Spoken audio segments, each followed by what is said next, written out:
Item ಯಾವುದೇ ಇರಲಿ try ಮಾಡಿ ಆಚಿ ಚಿಕನ್ ಮಸಾಲಾ. ಮಹಾರಾಷ್ಟ್ರದ ಪಶ್ಚಿಮ ಘಟ್ಟಗಳಲ್ಲಿ ಭಾರೀ ಮಳೆಯಾದರೆ ಕೃಷ್ಣೆ ತುಂಬಿ ಹರಿಯುತ್ತೆ.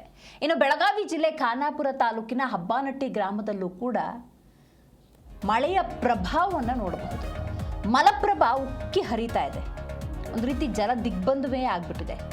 ಸ್ವಯಂಭೂ ಮಾರುತಿ ಮಂದಿರ ಸಂಪೂರ್ಣ ನೀರಿನಿಂದ ಜಲಾವೃತ ಆಗಿಬಿಟ್ಟಿದೆ. ನೋಡಿ, ಮಹಾರಾಷ್ಟ್ರದ ಪಶ್ಚಿಮ ಘಟ್ಟಗಳಲ್ಲಿ ಆ ಕಾಡು ಪ್ರದೇಶದಲ್ಲಿ ಭಾರೀ ಮಳೆಯಾದರೆ ಕೃಷ್ಣೆ, ಮಲಪ್ರಭಾ, ಘಟಪ್ರಭಾ, ಉಪನದಿಗಳು ಎಲ್ಲವೂ ಕೂಡ ತುಂಬಿ ಹರಿತವೆ. ಕೆಲವೊಮ್ಮೆ ಊರಿಗೂರೇ ಜಲಾವೃತ ಆಗಿಬಿಡುತ್ತೆ, ನೀರಿನಿಂದ ಮುಳುಗಡೆಯಾಗತ್ತೆ. ಅಂತಹದ್ದೇ ಒಂದು ಘಟನೆ ಬೆಳಗಾವಿ ಜಿಲ್ಲೆ ಖಾನಾಪುರ ತಾಲೂಕಿನ ಹಬ್ಬಾನಟ್ಟಿ ಗ್ರಾಮದ ಮಾರುತಿ ಮಂದಿರ ಸಂಪೂರ್ಣ ಜಲಾವೃತಗೊಂಡಿದೆ. ಹಾಗಾದರೆ ಮಲಪ್ರಭಾ ನದಿಯ ಒಳಹರಿವಿನ ಪ್ರಮಾಣ ಹೆಂಗಿದೆ ನೋಡೋದಾದರೆ 13,000 ಕ್ಯೂಸೆಕ್ಸ್ ನೀರು. ಗೋವಾ, ಮಹಾರಾಷ್ಟ್ರ, ಕರ್ನಾಟಕದ ಅಪಾರ ಸಂಖ್ಯೆಯ ಭಕ್ತ ಸಮೂಹವನ್ನು ಹೊಂದಿರುವಂತಹ ಈ ಮಾರುತಿ ಮಂದಿರವನ್ನು ನೋಡ್ಬೋದು ಯಾವ ರೀತಿ ಜಲಾವೃತ ಆಗಿದೆ ಅಂತ ಹೇಳಿ. ಆದರೂ ಹಿಂಗೆ ಜಲಾವೃತ ಆದರೂ ಭಕ್ತರು ಬರೋ ಸಂಖ್ಯೆ ಏನು ಕಡಿಮೆ ಆಗಿಲ್ಲ. ಮುಳುಗಿರುವಂಥ ಈ ಮಾರುತಿ ಮಂದಿರದಲ್ಲಿ ಆ ಮಾರುತಿ, ಆಂಜನೇಯ, ಹನುಮಂತನ ದರ್ಶನವನ್ನು ಪಡ್ಕೊಳ್ಳೋದಕ್ಕೆ ಭಕ್ತಾದಿಗಳು ಬರ್ತಾ ಇದ್ದಾರೆ. ಹೊರಗಡೆಯಿಂದನೇ ಕೈ ಮುಗಿದು ಅಲ್ಲಿಂದ ತೆರಳುತ್ತಾ ಇದ್ದಾರೆ. ನೋಡಿ, ಇದೇ ಮಾರುತಿ ಮಂದಿರ ಹೆಂಗೆ ಜಲಾವೃತ ಆಗಿದೆ ಅನ್ನೋದನ್ನು ಗಮನಿಸಬಹುದು. ಮಹಾರಾಷ್ಟ್ರದ ಪಶ್ಚಿಮ ಘಟ್ಟಗಳಲ್ಲಿ ಭಾರೀ ಮಳೆಯಾದರೆ ಕೃಷ್ಣೆ, ಮಲಪ್ರಭಾ, ಘಟಪ್ರಭಾ ತುಂಬಿ ಹರಿಯುತ್ತೆ.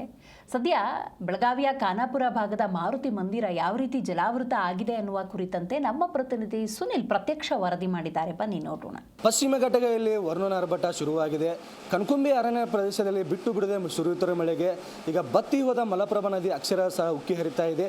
ಬೆಳಗಾವಿ ಜಿಲ್ಲೆ ಖಾನಾಪುರ ತಾಲೂಕಿನ ಹಬ್ಬಾನಟ್ಟಿ ಗ್ರಾಮದಲ್ಲಿದ್ದೇನೆ. ಈಗ ನನ್ನ ಹಿಂದೆ ನೀವು ನೋಡಬಹುದು ದೃಶ್ಯಾವಳಿಗಳಲ್ಲಿ ಸ್ವಯಂಭೂ ಹಬ್ಬಾನಟ್ಟಿ ಮಾರುತಿ ಮಂದಿರ ಮಲಪ್ರಭಾ ನದಿಯ ದಂಡೆ ಮೇಲಿರುವ ಈ ಪವಿತ್ರ ಕ್ಷೇತ್ರ ಈಗ ಸಂಪೂರ್ಣ ನೀರಿನಲ್ಲಿ ಜಲಾವೃತಗೊಂಡಿದೆ. ಕೇವಲ ಮಂದಿರ ಮಾತ್ರವಲ್ಲ, ಗರ್ಭಗುಡಿಯ ಒಳಗಡೆವರೆಗೂ ನೀರು ನುಗ್ಗಿದೆ. ಪ್ರತಿ ವರ್ಷ ಈ ಮಳೆಗೆ ಬರ್ತಿದ್ದಂತೆ ಸಾಕು ಇಲ್ಲಿನ ಮಾರುತಿ ಮಂದಿರ ಜಲಾವೃತಗೊಳ್ಳುವುದು ಮಾಮೂಲಿ. ಆದರೆ ಈ ಬಾರಿ ಮಳೆಗಾಲದ ಆರಂಭದಲ್ಲೇ ಮಲಪ್ರಭೆ ಬೋರ್ಗರೆದೆ ಹರಿಯುತ್ತಿರುವುದರಿಂದ ದೇವಸ್ಥಾನ ಒಳಗೆ ಹೋಗೋಕೆ ಯಾರಿಗೂ ಆಗ್ತಿಲ್ಲ. ಹನುಮಂತನ ದರ್ಶನಕ್ಕೆ ಅಂತ ಮಹಾರಾಷ್ಟ್ರ ಮತ್ತು ಗೋವಾ ಮತ್ತು ಕರ್ನಾಟಕ ರಾಜ್ಯದಿಂದ ಮೂಲೆಗಳಿಂದ ನೂರಾರು ಭಕ್ತರು ಇಲ್ಲಿ ಬರ್ತಾ ಇದ್ದಾರೆ. ಆದರೆ ಅದೃಷ್ಟವಶ ಭಕ್ತರಿಗೆ ದೇವಸ್ಥಾನ ಒಳಗಡೆ ಹೋಗೋಕೆ ಸಾಧ್ಯವಾಗ್ತಿಲ್ಲ. ಹೊರಗಿನಿಂದಲೇ ಕೈ ಮುಗಿದು ಗೋಪುರಕ್ಕೆ ಕೈ ಮುಗಿದು ಭಕ್ತರು ಇದನ್ನು ಒಟ್ಟಿನಲ್ಲಿ ಬೆಳಗಾವಿ ಜಿಲ್ಲೆಯಲ್ಲಿ ಸುರಿಯುತ್ತಿರುವ ಮಳೆಗೆ ಈಗ ಹಬ್ಬಾನಟ್ಟಿ ಗ್ರಾಮ ಜಲಾವೃತಗೊಂಡಿದೆ. ಸುನಿಲ್ ಮುಂಜಾಲೆ, ಜಿ ಕನ್ನಡ ನ್ಯೂಸ್, ಬೆಳಗಾವಿ.